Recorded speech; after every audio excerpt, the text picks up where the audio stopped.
olvide, ahí sí. Bien, compartimos pantalla y ahí estamos. Les muestro lo siguiente. En la plataforma Campus Virtual le subí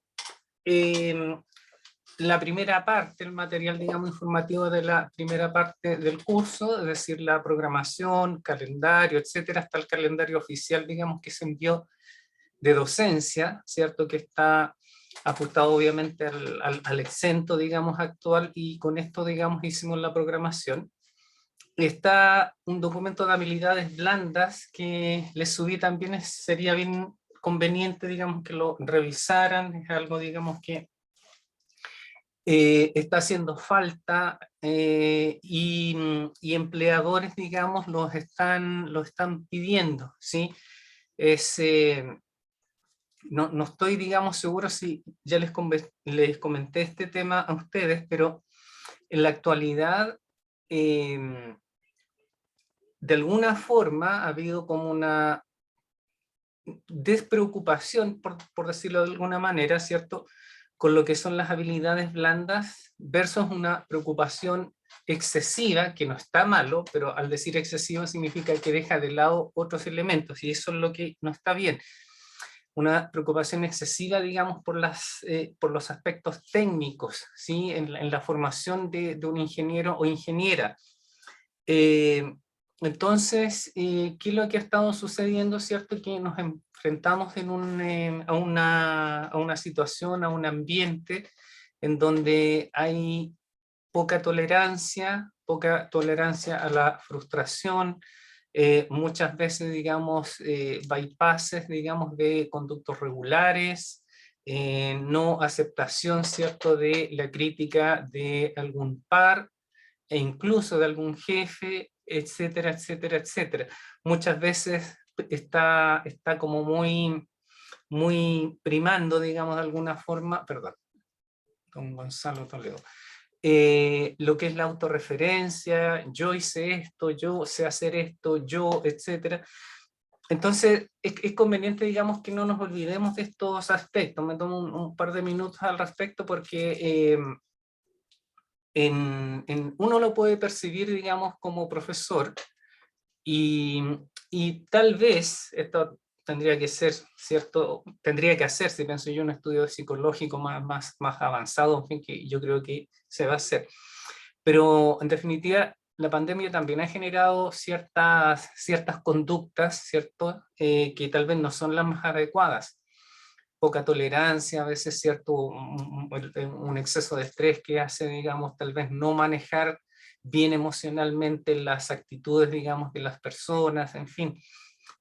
Bueno, en definitiva, aquí lo que voy con esto, que en reuniones con empleadores, ¿cierto? Hasta antes de la pandemia, digamos, estas reuniones eran presenciales, en fin, con actores bien importantes, digamos, del ámbito empresarial y muchos empleadores, digamos, acá del ingeniera USACH. Y bueno, y las últimas reuniones apuntaron, ¿cierto?, justamente a la falencia o a estas necesidades que ellos señalaban que era necesario atender acerca de estas habilidades blandas. En general, una evaluación muy buena de los aspectos técnicos, ¿cierto?, del ingeniero, de la ingeniera USACH, ¿sí?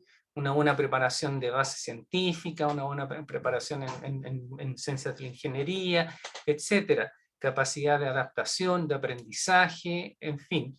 Pero, sin embargo, lo que nos mencionaron, ¿cierto?, y en más de una oportunidad, fue justamente que echaban mucho de menos esta parte, ¿sí?, de las habilidades blandas. Comentaron de que estaban llegando ingenieros, ingenieras, no hablo, digamos, de ningún género en particular, pero así lo dijeron, conflictivos, que les iban a dar problemas. Y ellos no quieren justamente ese perfil, o sea, ellos directamente, y en general, o sea, no porque ellos no lo quieran o no lo quieran, sino que yo creo que uno también tiene que hacerse una autocrítica y evaluar, digamos, si el aporte en un contexto es positivo, es constructivo, o realmente es un problema, o sea, es destructivo, es poco colaborativo, en fin. Entonces nos dijeron eso, o sea, estamos teniendo ingenieros, ingenieras que son buenos, muy buenos, no tenemos nada que reclamar o exigir en la parte técnica. El trabajo es una segunda universidad, obviamente nunca en una universidad se va a aprender todo lo que se requiere en el trabajo, eso nunca ha sido así, siempre en un trabajo se entra a una segunda universidad a aprender, a traducir manuales, a estudiar planos, a desarrollar, digamos, sistemas, etcétera, porque es propio de cada empresa, o sea, cada industria, empresa, cada campo laboral tiene su particularidad y hay que aprender lo que se hace ahí. Y en ese aspecto, digamos, los empleadores no tienen ningún reparo, pero, pero como les decía, ¿no? Nos han dicho que llegan ingenieros, ingenieras muy buenos en términos técnicos, pero resulta que a las 2 semanas ya han tenido discusiones con sus pares. Uh-huh. Y muchas veces, pasando apenas el primer mes, ¿cierto? Ya han tenido alguna discusión o algún altercado con su jefe directo. Entonces, nos contaban que no les ha llamado mucho la atención que lleguen profesionales, digamos, con esta carencia de habilidades blandas, con esta falta, ¿cierto?, de capacidad de escuchar, digamos, una opinión diferente, con esta falta tal vez de el saber callar cuando corresponda, con esta falta de minimizar situaciones de conflicto, y no al revés, no generar conflictos donde no debiera haber. Y nos comentaban eso, o sea, que están teniendo problemas, entonces ellos no quieren ingenieros o ingenieras que les vayan a dar problemas, sino que trabajen en un ambiente colaborativo. Nos comentaban, cierto, que en más de una oportunidad, ingenieros o ingenieras, digamos, nuevos, eh, han hecho muestras, digamos, de faltas claras a los conductos regulares organizacionalmente hablando. Es decir, hay una diferencia con un jefe, hacen un bypass, ¿cierto? Y le ha tocado llegar a un nivel gerencial de bien arriba, y han conseguido esa reunión y dicen, miren, ¿sabes qué? Yo tengo problemas acá con mi jefe por esto, y lo dejan sumamente mal. Y es sorpresivo porque el gerente o esta persona, digamos, que está en un nivel jerárquico más alto, la primera pregunta que les dice, señor, tanto, ¿usted habló primero con su jefe? ¿Abordó esta temática con su jefe, es decir, con el involucrado directo? No, porque no lo soporto. ¿De qué universidad viene usted? USACH. Entonces, eso está muy mal visto, o sea, no se ve bien. Siempre se aborda un problema con el involucrado o involucrada directa. Vayan a tener una buena solución o no, sabiendo ustedes de que no, esta persona no importa, igual se tiene que abordar, porque eso les da un argumento a ustedes, y que fue peor o no se solucionó, bueno, ahí van a una instancia superior y le van a preguntar, bueno, ¿conversó con su jefe? Sí conversé y me trató peor, o pasó esto, o definitivamente el desacuerdo es este, ya, perfecto, a ver, veamos cómo lo resolvemos. Pero nunca hacer un bypass, o sea, eso sería como hablar a espaldas o proceder a espaldas de alguien, y eso, como les digo, se ve bastante mal. Organizacionalmente se ve muy mal en la universidad, en los trabajos, etcétera. Entonces, por eso le estoy dejando yo a los cursos que estoy tomando este documento para que lo revisen. Es un documento, un resumen bien transversal, pero ahora no nos vamos a dedicar a hacer clases de habilidades blandas, porque en realidad las habilidades blandas se van desarrollando, no algo que se tenga que explicar, pero sí por lo menos hacer un llamado de atención que es importante, ¿ya? En resumen, está faltando estas habilidades blandas. Dejar de ser un poquito autorreferente, tal vez un poquito de humildad frente a algunos procedimientos, constructivismo, valorar, digamos, el trabajo, digamos, de un par, de un jefe, etcétera, sin esperar, obviamente, esa retribución, en fin. Bueno, no quiero extenderme más, es un documento, por favor, para que le echen un vistazo, después se van a acordar de mí cuando vayan a dar una entrevista, cuando estén en un equipo de trabajo, cuando vean una situación tensa y sepan que no deben colaborar para que eso se haga más tenso, sino que todo lo contrario. Si ustedes los observan como personas perdón, constructivas, que no generan conflictos. Todo lo contrario, van a ser los primeros candidatos después a ser directores o a ser o a asumir alguna jefatura, alguna conducción de algún grupo humano. Van a ser los primeros. Generalmente las personas que son problemáticas, que no escuchan al resto, que son autorreferentes, yo hice esto, etcétera, y no escuchan alguna crítica, en fin, difícilmente van a asumir algún cargo ejecutivo, algún cargo, digamos, de conducción de algún grupo humano, etcétera, porque esto mismo lo dicen los mismos empleadores. Nosotros no vamos a elegir personas para poner en puestos arriba si son personas que no tienen estas habilidades blandas desarrolladas, porque les van a dar puros problemas, van a generar un tema ahí de calidad humana muy, muy complicado, digamos, en el trabajo.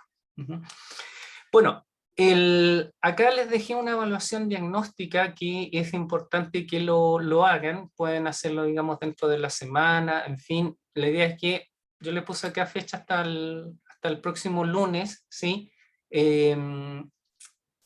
Acá, 7 días, próximo lunes 11, de tal manera que lo desarrollen. Siempre es necesario una evaluación diagnóstica en un curso para saber, obviamente, con qué herramientas llegan, con qué competencias, digamos, desarrolladas llegan, digamos, al curso en general, etcétera. Estos cursos, por lo general, este curso es bien heterogéneo. Hay estudiantes bastante preparados en algunas temáticas y otros, como son de diferentes menciones, están, digamos, en camino de. Entonces, es necesario saber, digamos, cuál es la situación, digamos, de cada curso y de cada semestre en particular.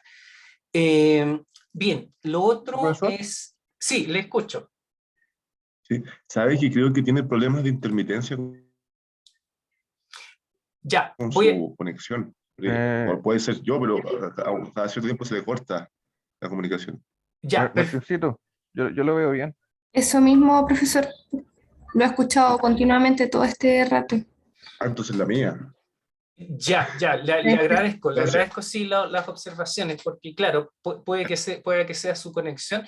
Yo estoy mirando acá si es que me aparece algún mensaje, y de hecho voy a hacer lo siguiente, porque voy a cerrar de inmediato la cámara, porque cuando a veces comparto cámara, ¿sí? Y pantalla, se consume más ancho de banda y también, digamos, genera ahí algunos problemas, pero he estado pendiente, no me ha salido mensaje de baja conexión o internet inestable o algo así. Bueno, ahí de todas maneras apagué cámara por mayor seguridad. Entonces, lo que les decía es que les dejé acá un diagnóstico. Este es un set de preguntas, si ustedes lo revisan, digamos, son preguntas como bien generales y obviamente la idea es que respondan ustedes, o sea, sin buscar la información, porque si buscan la información es como que no sirve el diagnóstico. Esta es una fotografía, digamos, actual. Y conceptos como regulación, conceptos de seguimiento, a qué se refieren, preguntas básicas. Yo sé que esto obviamente ustedes lo conocen, pero quiero saber, digamos, con qué controladores, digamos, PLCs, digamos, han trabajado, han programado, qué se entiende por PAC, por ejemplo, señales software para realizar HMD o SCADA, en fin. Hay como le digo, un set de preguntas que la idea es que las vayan respondiendo, ¿cierto?, de acuerdo a lo que saben en este momento. Y acá hay un ítem 2, ¿cierto?, que es como bien personal y que dice lo siguiente: ¿qué importancia considera que tienen las habilidades blandas en este curso y posteriormente en su ejercicio profesional? ¿Qué expectativas tiene en relación a la asignatura, digamos, aplicaciones de control avanzado? Declare los compromisos, ¿cierto?, que usted considera necesario. Ahí me faltó una S. Los compromisos que considera necesarios para cursar con éxito la asignatura ACA. Como les digo, estos son como preguntas como puntuales, digamos, y esto de acá es un poquito más personal. Entonces, para que lo revisen, digamos, y lo respondan con tranquilidad dentro de la semana, etcétera, la idea es que ojalá para el lunes ya lo tengan listo. Y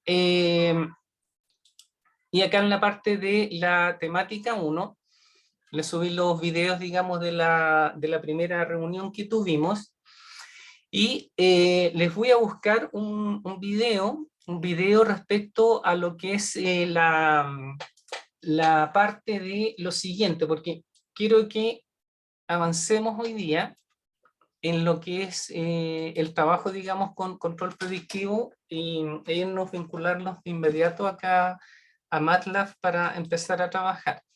Entonces, la clase anterior, o la semana anterior, que tuve que participar en unas reuniones como bien urgente para la entrega de una documentación por la acreditación de un programa, yo tenía planificado, ¿cierto?, abordar esta primera temática que es como más, más teoría, ya introducción, bases como más generales, digamos, del control predictivo, etc. Lo que voy a hacer ahora es hacer un pequeño resumen de esto, le voy a ir conversando un poco y luego nos vamos a ir a trabajar con MATLAB. Eso es lo que voy a hacer. Y como para compensar un poco esta parte, la explicación de este apunte, etcétera, pero en realidad se puede leer, pero de todas maneras voy a buscar uno de los videos del semestre anterior para dejarles, digamos, de apoyo en esta parte. Bien, entonces vamos a partir ahora, ¿cierto?, hablando un poco del control predictivo. Y como les decía, a base, digamos, abordando un resumen, digamos, de esta temática. Entonces, el controlador predictivo, ¿cierto?, o la técnica de control predictivo es una técnica, digamos, de control óptimo, ¿sí? El control óptimo está enfocado, ¿cierto?, a su vez, a una familia, ¿cierto?, de controladores que se basan en una función de optimización para efectuar un control. Es así de simple. Se busca una función, ¿cierto?, se optimiza esa función y de acuerdo a ello, ¿cierto?, se generan acciones correctivas. Entonces, frente a eso hay una familia bastante grande. Una de ellas, ¿cierto?, es el controlador predictivo. El controlador predictivo en general, ¿cierto?, es un controlador óptimo, o pertenece, digamos, a la familia de controladores óptimos. ¿Y cuál es la base? ¿Cierto? Es que optimiza una función y esta optimización se basa en rigor en una minimización, ¿cierto?, del error. ¿Del error de qué? Del error, ¿cierto?, entre lo deseado y lo real que hay en el sistema. Entonces, ese error, obviamente con unas funciones matemáticas, etcétera, se busca minimizarlo, ¿cierto?, hacerlo cero idealmente. Algunos aspectos, digamos, importantes de que, o sea, que están asociados, están relacionados al controlador predictivo, ¿cierto?, tiene relación con su bastante buen desempeño en sistemas que son de tipo multivariables, ¿cierto?, y en la actualidad altamente no lineales y acoplados, y altamente acoplados. Esa es una gran característica, porque nosotros podemos pensar, por ejemplo, en nuestro referente industrial por excelencia, que es el controlador PID, digamos, es estándar, y podríamos decir, ¿cierto?, y recordar que este controlador, si bien data de los años 30, ¿cierto?, de la navegación, digamos, de estos barcos gigantescos, mercantiles, ¿cierto?, de la época, a pesar de la gran cantidad de años que tiene, este algoritmo de control sigue liderando la industria, ¿sí? Es un algoritmo, digamos, que tiene muchas aplicaciones, digamos, y tiene muchas características positivas. Es bastante liviano, es una ecuación cerrada, uno la puede escribir, digamos, con nombre y apellido, y tiene digamos, un desempeño en general muy bueno, sobre todo para sistemas que son de una entrada y una salida, y principalmente lineales, ¿sí? Y frente a ello, digamos, junto con el control de tipo on-off, son los controladores que lideran la industria. Digan lo que digan, que apareció esta otra técnica, efectivamente, o sea, no estoy diciendo que sea el mejor controlador, ni tampoco digo que el on-off sea el mejor controlador, porque básicamente es una técnica de conmutación, o abre o cierra, pero que se usan masivamente a nivel mundial y lideran, ¿cierto?, el uso, efectivamente es así. Ahora, después de ello, ¿cierto? Han salido una gran cantidad de técnicas de control, como comentamos en un momento, y industrialmente una de las que se ha aceptado, se ha creído, digamos, en su funcionamiento, y de hecho se ha empaquetado en equipos industriales, es la que tenemos acá, el control predictivo. Y un poquitito haciendo una mención a la nomenclatura, nosotros vamos a encontrar, digamos, con mucha frecuencia este acrónimo MPC, ¿sí? Universalmente. ¿Y por qué? Porque es el acrónimo, ¿cierto?, de control predictivo basado en modelo. Esa M se refiere a modelo. Antes era, ¿cierto?, si nos vamos, digamos, al acrónimo completo, ¿cierto?, Control Predictive, ¿cierto?, o Model Based Predictive, etcétera, Control, se usaba este acrónimo, pero finalmente es tan obvio que tiene que estar basado en el modelo para predecir, que se le llama MPC solamente, y el basado se supone que obviamente corresponde al modelo que se necesita para hacer la predicción. Otra forma de caracterizar este controlador predictivo, porque por una parte decimos que es una familia o pertenece a la familia de controladores óptimos, es un controlador óptimo. También podemos decir que es un controlador basado en modelo, ¿sí? Así se llama. ¿Por qué basado en modelo? Porque depende del modelo para poder funcionar, como el PID. El PID también es un algoritmo basado en el modelo. Se requiere el modelo de planta, ¿cierto?, para que funcione, primero obviamente para diseñarlo, para hacerlo funcionar, en fin, y luego, digamos, siempre en el momento que se implementa hay que hacer correcciones, digamos, empíricas. Pero es basado en modelo. ¿Hay otros controladores que no son basados en el modelo? Sí, hay controladores que no son basados en el modelo, son menos, pero los hay. Los controladores, por ejemplo, basados en lógica difusa, son controladores que no están basados en modelo. Entonces, eso es algo, digamos, que se puede destacar. Entonces, por ahí, ¿cierto? Se han desarrollado, digamos, estudios, en fin, han salido diferentes papers, libros, en aplicaciones industriales, etcétera, y se ha encontrado específicamente, ¿cierto?, que en general el controlador predictivo, ¿cierto?, tiene, ¿cierto?, algunas características de desempeño superiores a las de un PID estándar, ¿sí? Ahora, insisto, no significa que sea mejor o peor, sino que en algunas características, en algunos aspectos, ¿cierto?, resulta más útil. Sobre todo en sistemas multivariables, ¿cierto?, no lineales, altamente acoplados.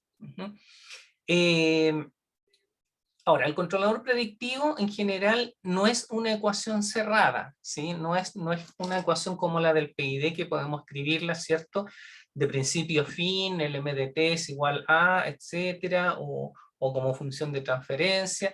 No, no es una ecuación, sino más que nada es un conjunto de técnicas matemáticas que en su conjunto, ¿cierto?, nos entregan esta acción correctiva que tiene características bastante beneficiosas. Algunos aspectos del controlador predictivo, ¿cierto?, se basa en una función objetivo, ¿cierto?, la optimiza, específicamente minimiza. Esta función objetivo es una función de error, obviamente se busca minimizar, hacer cero idealmente un error. Utiliza un concepto de horizonte de control, ¿sí? Hay un horizonte de predicción y un horizonte de control, que es un concepto, ¿cierto?, que está asociado a una capacidad, digamos, visual, entre comillas, que tiene el controlador de mirar hacia adelante, valga la redundancia, ¿cierto?, para hacer una predicción. Predice la evolución, ¿cierto?, del proceso en instantes futuros, ¿cierto? Y actualmente es fácil, digamos, de entender. Esto puede ser como subjetivo, pero sí podemos decir que es fácil de ejecutar. Hablamos, no sé, de 10, 20 años, digamos, era bastante complejo efectuar un diseño, aunque fuese pequeño, para una planta simple de un controlador predictivo. Había que generar las funciones objetivos, extraer sacar el modelo de planta exacto o lo más preciso posible, hacer el algoritmo, en fin, o sea, una serie de procedimientos en un diagrama de flujo bastante grande, y en la actualidad esto ya está empaquetado. Es como pensar en el auto-tanning, por ejemplo, del controlador PID. No es que esté resuelto la forma de calcularlo, si todavía es un tema enigmático hacer un diseño, digamos, de un controlador PID que sirva y que sea válido para cualquier tipo de plantas. Han salido una gran cantidad de técnicas, ¿cierto? Desde, si recordamos un poco, desde las de Seiler-Nichols, Cohen-Kuhn, en fin, para hacer diseños, pero son meras aproximaciones. Siempre en la práctica, ¿cierto? La recomendación es hacer un ajuste fino, un ajuste empírico. Entonces, de la misma manera, ¿cierto? Como no hay una solución que sea válida para cualquier tipo, digamos, de planta, se han empezado a aplicar resoluciones numéricas, que es básicamente hacer un ensayo-error iterativo, numérico, digamos, rápido, porque esto va iterando hasta encontrar un menor error y un ajuste, digamos, lo más cercano posible a lo que se desea. Esas técnicas son técnicas de resolución numérica, ya no significa que esté resuelto el algoritmo PID en términos del cálculo preciso. Bueno, en el control predictivo tenemos algo similar en términos de tener, digamos, herramientas ya bibliotecas en donde las podemos llamar y trabajar directamente, pero no tenemos un auto-tanning así numéricamente como en el del PID, por ejemplo. Tenemos que nosotros, digamos, ajustarlo y diseñarlo, pero aún así es sumamente sencillo respecto a lo que era hace mucho tiempo atrás, ¿sí? ¿Qué más les puedo decir? Algunos antecedentes históricos, ¿cierto? Uno habla de control predictivo, pareciese que fuera algo como relativamente moderno, y en realidad esto data de comienzos de los años 60, ¿sí? Aquí hay algunos antecedentes que ustedes pueden revisar, en donde empiezan a aparecer los primeros indicios, digamos, del algoritmo del control predictivo, que después ya se empaqueta en los años 90, fines de los 80, comienzo de los 90, ahí ya se empaqueta industrialmente. Y la empresa que creyó, bueno, me detengo acá un momento porque esto es importante, estos autores que aparecen acá, Camacho y Bordons, son los autores e investigadores contemporáneos, ya ellos son absolutamente actuales, están vigentes y son, digamos, desarrolladores en el ámbito, digamos, investigadores y desarrolladores en el ámbito del controlador predictivo.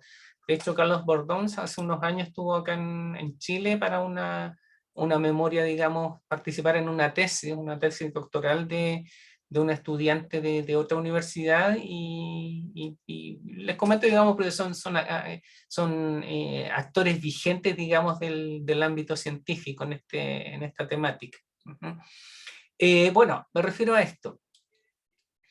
En los años 90, recién en los años 90, a mediados de los 90 por ahí, una empresa creyó en este algoritmo, ¿cierto? Y lo llevó a un empaquetamiento industrial, que fue la empresa Honeywell, ¿sí? Y esto gracias a la industria del petróleo. Uno como que cuando estudia algún tema, ¿cierto? Algún algoritmo, algún sistema de control, en fin, como que cuesta asociarlo a la génesis, o resulta extraño, digamos, cuando uno se va a la génesis y ver que nace de ahí, de tal aspecto. Bueno, acá es así, o sea, gracias a la industria del petróleo, ¿cierto? Nosotros tenemos en este momento el control predictivo, digamos, adoptado ya y empaquetado en sistemas industriales. Si no, yo creo que difícilmente lo tendríamos. Resulta que en la época de oro de los combustibles fósiles, no como ahora, aunque se sigue usando una enormidad, pero ya con todo lo que está ocurriendo, ¿cierto?, en la Tierra, con el calentamiento global, la contaminación, digamos, atmosférica a nivel global, en fin, que ha generado, digamos, este tipo de combustibles contaminantes, ha ido bajando, digamos, el auge, digamos, del petróleo, aunque yo creo que van a pasar muchas décadas para que se tenga una baja considerable. Sin embargo, ¿cierto? Si nos remontamos a los años 80, fue la época de oro de la industria petrolera. Entonces, ¿qué pasaba? ¿Cierto? En esa época generaban muchas más toneladas de crudo, ¿cierto? Que exportaban año a año, ¿cierto? En estos grandes barcos, digamos, para el traslado, digamos, a diferentes zonas del mundo. La demanda era tal que estos procesos químicos, porque obviamente no solo extraer el petróleo, digamos, el trabajo, sino que hay que hacer un tratamiento químico, requería, digamos, de múltiples etapas. Generalmente los procesos químicos requieren de varias etapas. Los procesos químicos en esencia son sistemas multivariables. Entonces la industria del petróleo, ¿cierto?, empezó a buscar nuevas técnicas de control que pudiesen ayudar, digamos, a acelerar los procesos, ¿cierto?, y mejorar los controles de su generación de producto de crudo exportable. Y en ese tiempo, fíjense que el aporte, digamos, de esta industria, no me refiero a la contaminación, sino que al desarrollo en términos de este controlador fue bastante grande, porque es como bien extraño pensar, si uno mira el entorno, que hayan empresas privadas que tengan áreas, digamos, de investigación dedicadas justamente a la investigación de algún tópico, alguna temática relacionada con la industria o con la empresa en particular.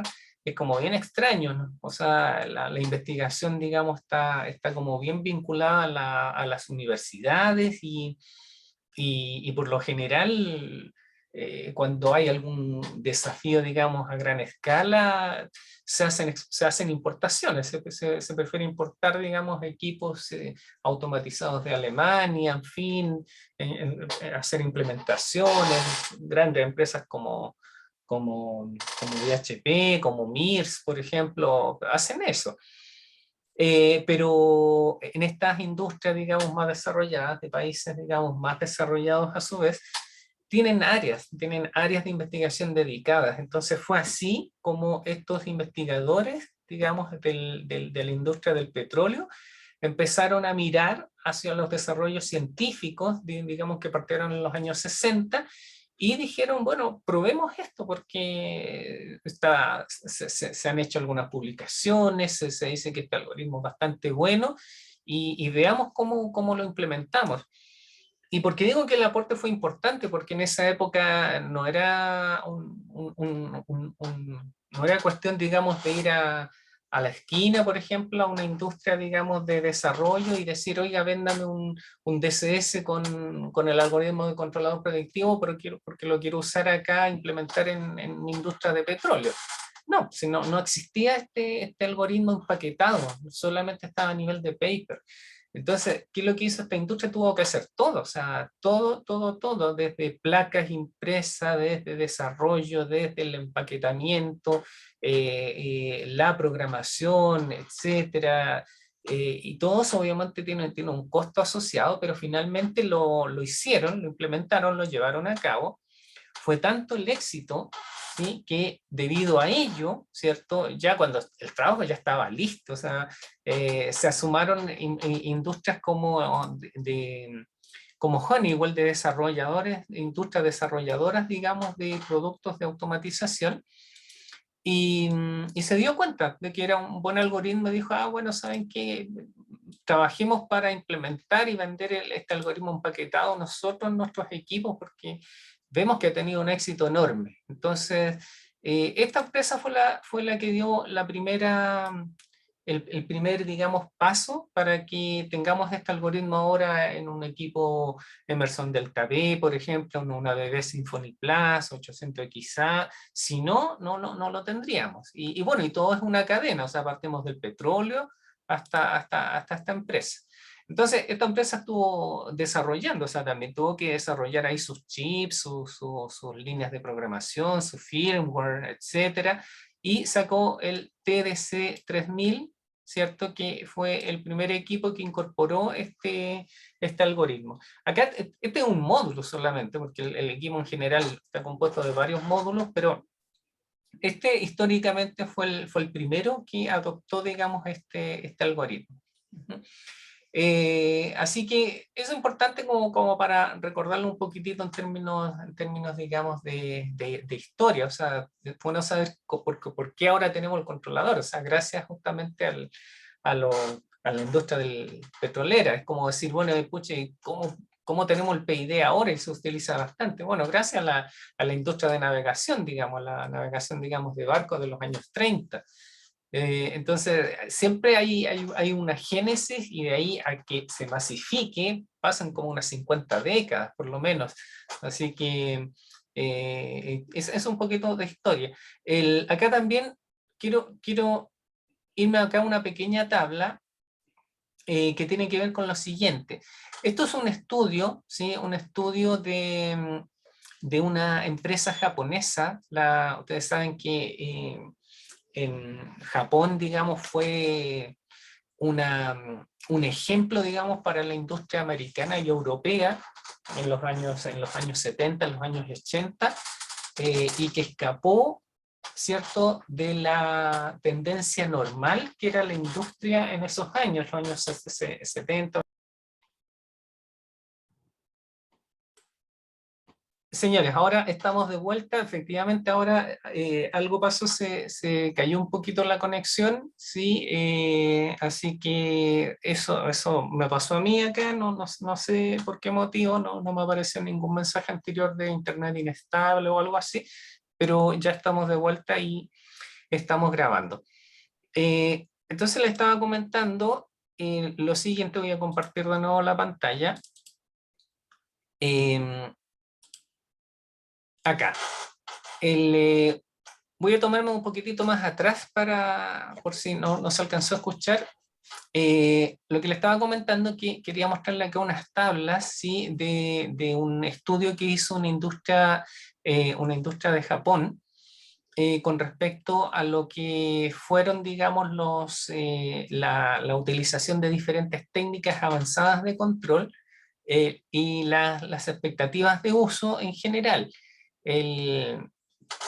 Acá me estaba tomando un momento para comentarle, digamos, que dentro de la industria, de lo que son los procesos productivos y la industria en general, Japón fue mostró, digamos, una industria sumamente diferente y sumamente disciplinada para los años, digamos, la década de los 60, 70 y 80, diría yo. En esos tiempos, digamos, se empezó a fabricar, digamos, en masa muchos dispositivos. Digamos, ejemplo de ello, la industria automotriz, que empezó a fabricar en masa una gran cantidad, digamos, de vehículos para exportar, etcétera. Muchos diferentes modelos, en fin, en Europa también, en fin, electrodomésticos, etcétera. Y resulta que, bueno, como antecedente histórico también, gracias a la industria automovilística, se tiene ahora el PLC, el controlador lógico programable, que se usa bastante en la industria en general. Uno dice, bueno, ¿y por qué tenemos el PLC? Bueno, gracias a la industria de automóviles, Ford en particular, Ford General Motors. Bueno, ¿qué es lo que pasaba? En ese tiempo se empezaron a fabricar en masa gran cantidad de dispositivos. Hablo de dispositivos en general, vehículos, refrigeradores, lavadoras, etcétera, en fin. Pero, ¿qué es lo que le estaba pasando a estas grandes empresas, ¿cierto? En general, europeas, americanas, europeas, es que estaban teniendo un costo muy alto, ¿cierto? Cuando tenían que cambiar de un modelo, ¿cierto?, X a un modelo diferente, ¿sí? Tenían que hacer toda una reinstalación de sistemas, adecuación de equipos, cambios de equipos, etc. En consecuencia, ¿cierto?, que en Japón, por ejemplo, ellos apretaban un botón y resulta que en un par de días ya tenían totalmente actualizado un sistema para un nuevo producto con diferentes características y con un mínimo costo. Entonces, ¿qué pasó ahí? Que nuevamente, tomando como ejemplo, digamos, otros avances en la industria, digamos, americana, en la industria, digamos, las industrias en general europeas, empezaron a ver a Japón como un ejemplo en esos términos. Y de ahí nace un poco el concepto de FMS, Sistema de Manufactura Flexible, donde con sistemas bastante, digamos, avanzados. En ese tiempo tener sistemas computacionales, en fin, era como la gran novedad. Bueno, apretaban un botón, hacían unos manejos de CAD, etcétera, y fabricaban tambores de otras dimensiones, digamos, sin ninguna complicación o con un mínimo de complicación.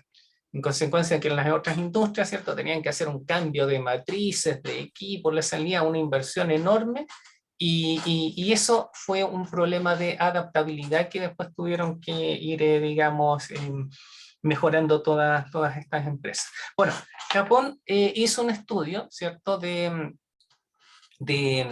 diferentes técnicas en estas décadas, y quería mencionar acá un poco la técnica del control predictivo. Esto es una tabla, después ustedes pueden ir a la referencia completa si les interesa, que les dejé acá. Esta de acá, Takatsu Haruo, ya es una referencia, digamos, de lo que les estoy comentando. Este es un 6, ya ahora me di cuenta, después lo voy a actualizar. Resulta que en determinadas industrias, digamos, productivas, en estas décadas se empezaron a usar, ¿cierto?, muchas técnicas de control avanzado y se encuestó, ¿cierto? Acá hay varios, digamos, referencias más, digamos, de datos, pero en definitiva, una que llamó bastante la atención y por eso lo cito ahora fue el grado de satisfacción que hubo a finales de los años 90, ¿cierto?, con respecto al controlador predictivo, al uso de esta técnica, que fue la que lideró en estos años. Ahora he estado buscando, no he encontrado ningún estudio, digamos, que aborde, digamos, alguna de las técnicas o que aborde, digamos, estados actuales de las técnicas. Yo creo que puede que en un par de años más salga algún otro estudio, pero esto es llama bastante la atención, así como también, fíjense, el PID. El PID sigue liderando, sigue liderando con un porcentaje bastante considerable. Cuando se habla de PID avanzado, básicamente es el mismo PID, con resolución numérica, autoajuste, etcétera, pero el algoritmo es el mismo, ¿sí? Compensación de retardo también es otra técnica que demostró, digamos, bastante o que generó bastante satisfacción en los usuarios, digamos, en la comunidad industrial, porque justamente intenta compensar un poco los problemas, digamos, que se generan cuando hay tiempo muerto en los dispositivos y cuando, digamos, se genera una retroalimentación que viene con desfase, ¿sí? Y acá, por último, cito un gráfico de Camacho. Esto es de un paper, de un libro, digamos, también que sacó Camacho con la ayuda de Carlos Bordons, y muestran acá un gráfico de expectativas, ¿sí?, de expectativas de diferentes técnicas de control. Perdón, se me cambió acá. Ahí, diferentes técnicas de control. Y es interesante lo que aparece acá como controlador predictivo, ¿sí? Estoy conectando acá una tableta.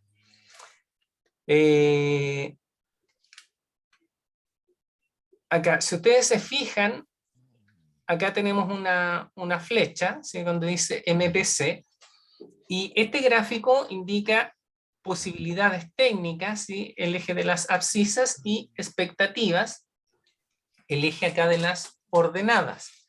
¿Qué significa esto? ¿Cierto? Que el MPC está casi en 45 grados, está como un poquitito más inclinado, pero yo diría como más o menos 45 grados.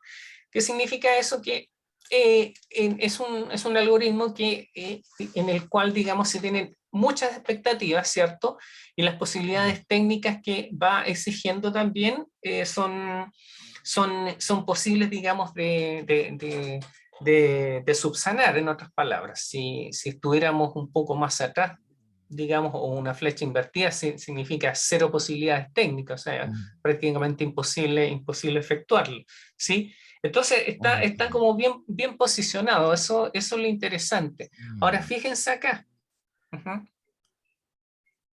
Insisto, para quienes por ahí dejen como mal o hablen, digamos, en vez del PID, que el PID ya no se usa o es antiguo, etcétera, en fin. No, acá hay autores que son desarrolladores del controlador predictivo y reconocen que el PID, ¿cierto? Se sigue utilizando y tiene mejores posibilidades técnicas que el MPC. Ahora, en cuanto a expectativas, sí, un poquitito más baja porque es un algoritmo tan sencillo, tan liviano, ¿cierto? Que para algunos casos de plantas complejas no se comporta tan bien. A eso está referido, pero en posibilidades técnicas, un algoritmo liviano, ustedes lo pueden hacer en un protoboard sin problemas, con amplificadores operacionales, en fin, es sumamente sencillo, digamos. Y quiero citar algo que puede que parezca un error, ¿sí? Pero fíjense esta flecha de acá. Es una flecha como que está al revés, eh, como que hay algo extraño, como que si estuviese mal dibujada, porque tiene inclinación en términos de expectativas, sí, está como hacia arriba, si ustedes se fijan, pero la flecha está como invertida. ¿Qué es lo que pasa con esto? Porque este es un algoritmo que se llama controlador por modos deslizantes, ahí aparece como simplemente deslizante, y este algoritmo, ¿cierto? Es un algoritmo en general para control no lineal, es bastante bueno en términos generales, no tiene mucho problema de estabilidad prácticamente, error permanente lo corrige con bastante facilidad, encuentra una convergencia, digamos, con facilidad, pero el problema es que funciona en base a conmutación, ¿sí? Enciende, apaga, enciende, apaga, enciende, apaga, no es un control on-off, es una conmutación de diferente magnitud y de diferentes frecuencias, va variando de acuerdo al problema, al error, etc. Entonces, ¿qué es lo que pasa? Les comenté de manera bien resumida, o sea, todo lo que costó para que el controlador predictivo fuese incorporado ya en equipos industriales, tuvo que la industria petrolera, digamos, hacerlo funcionar como para que otras empresas, digamos, ya de distribución, digamos, de equipo de venta, de equipos industriales, se fijaran en el algoritmo, digamos, y lo adoptaran. En el caso del controlador por modo deslizante, en general, destruye, digamos, o minimiza o reduce drásticamente la vida útil de los actuadores de las plantas. Como es un controlador que está conmutando, claro, en teoría perfecto, o sea, en teoría puede funcionar muy bien, pero en términos prácticos, este algoritmo se ha implementado y genera temperatura en los actuadores. Físicamente, digamos, no se recomienda utilizar y veo bien difícil que alguna industria lo vaya a adoptar y vender en sus equipos porque para que tengan demandas después o problemas de, de reducción de vida útil de actuadores, incluso de plantas, si se puede traspasar, digamos, la conmutación, puede ser bien peligroso. Entonces, por eso aparece esta flecha así como al revés, ya no es que esté malo, ¿sí? En fin, a ver, ¿qué otro elemento puedo comentar? Lo que está aquí, que esto lo vamos a abordar después nosotros, la lógica difusa o borrosa. Tiene expectativas, pero no tantas como la del MPC, ¿cierto? Y si ustedes se fijan en las flechas están como un poquitito más adelante, está casi como la del PID en términos de expectativas, ¿cierto? Pero un poquitito más arriba en expectativas, pero más atrás en posibilidades técnicas. Es sumamente liviano, grandes problemas no tiene, ¿sí? Pero en general, digamos, cuesta hacer correcciones en estado estacionario, o sea, en términos de regulación, tener regulaciones perfectas con control difuso, como que no deja muy satisfecho, digamos, la comunidad en general. Bien, eso más o menos como en términos generales, como un pequeño resumen. Bueno, acá hay algunas empresas que también fueron adoptando el controlador predictivo, como les había dicho, ABB, Pavilion, AspenTech, etcétera, Emerson, en fin. Ya, vamos a hacer lo siguiente.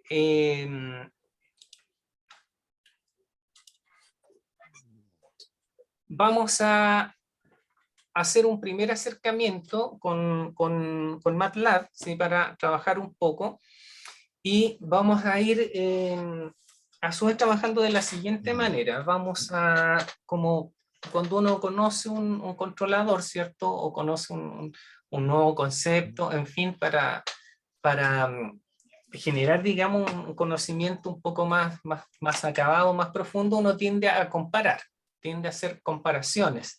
Esto es así, pero ¿con qué lo comparo como para saber si está bien, está mal, es lo mismo de siempre o no, etcétera?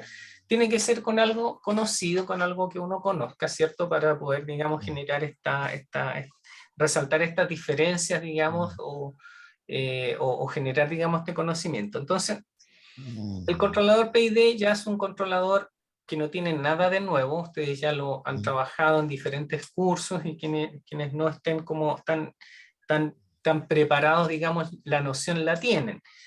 Entonces vamos a tomar una planta cualquiera, vamos a ver, digamos, a revisar, digamos, el toolbox de control predictivo, vamos a hacer un primer diseño y vamos a obtener un par de curvas. Vamos a hacer lo mismo, ¿cierto?, con el PID, pero en el PID no vamos a diseñar, porque la idea no es gastar tiempo en el PID, que no es algo que nos interese ahora, sí nos interesa usarlo como un referente. Entonces de ahí, para ello vamos a usar, digamos, la autosintonía, el autotanning, digamos, del toolbox, para que nos dé la curva lista, digamos, y compararlo rápidamente. Entonces, a ver, quiero ver por qué, cómo estamos en el tiempo. Tenemos que hacer un break y sí, estamos ok, ya como para el break. Vamos a hacer un break, ¿sí? Y luego vamos a volver para trabajar con MATLAB. Yo les voy a hacer les voy a explicar un poco, digamos, cómo es el toolbox del controlador predictivo, y vamos a ir de manera paulatina acercando, digamos, el análisis a los procesos como más reales.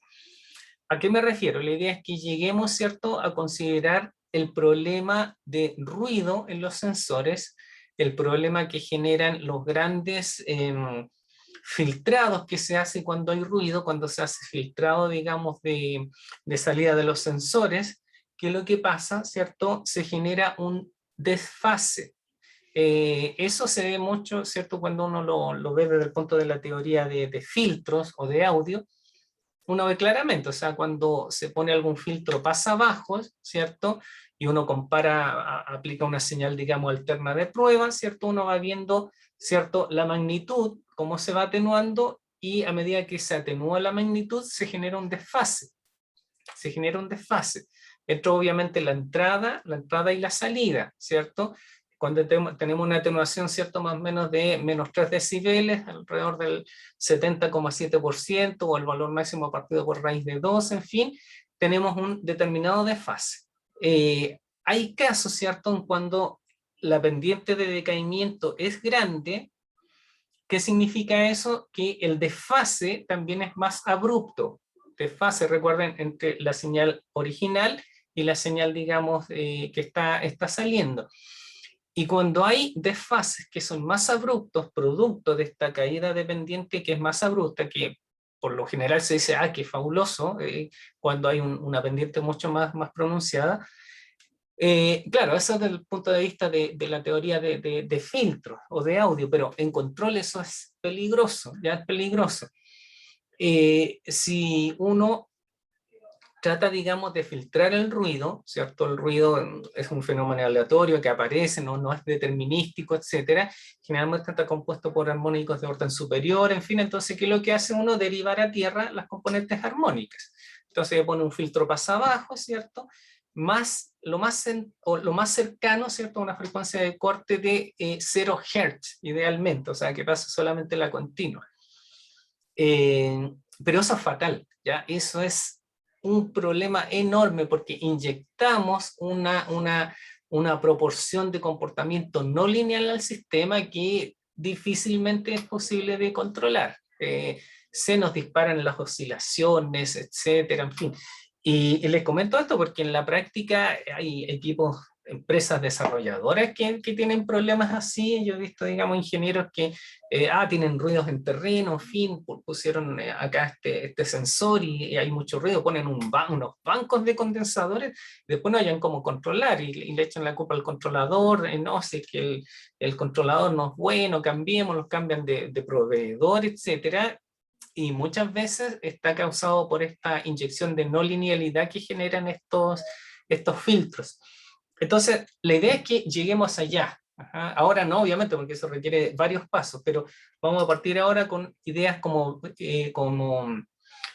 casos bien ideales, en otras palabras. Y luego vamos a ir acotando, ya a trabajar en el estándar de 0.10 volt industrial, en fin.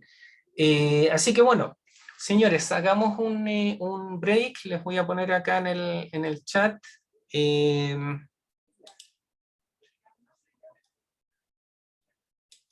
Acá.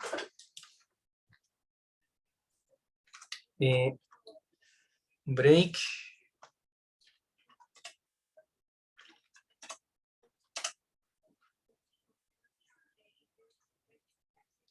Ya vamos a dar...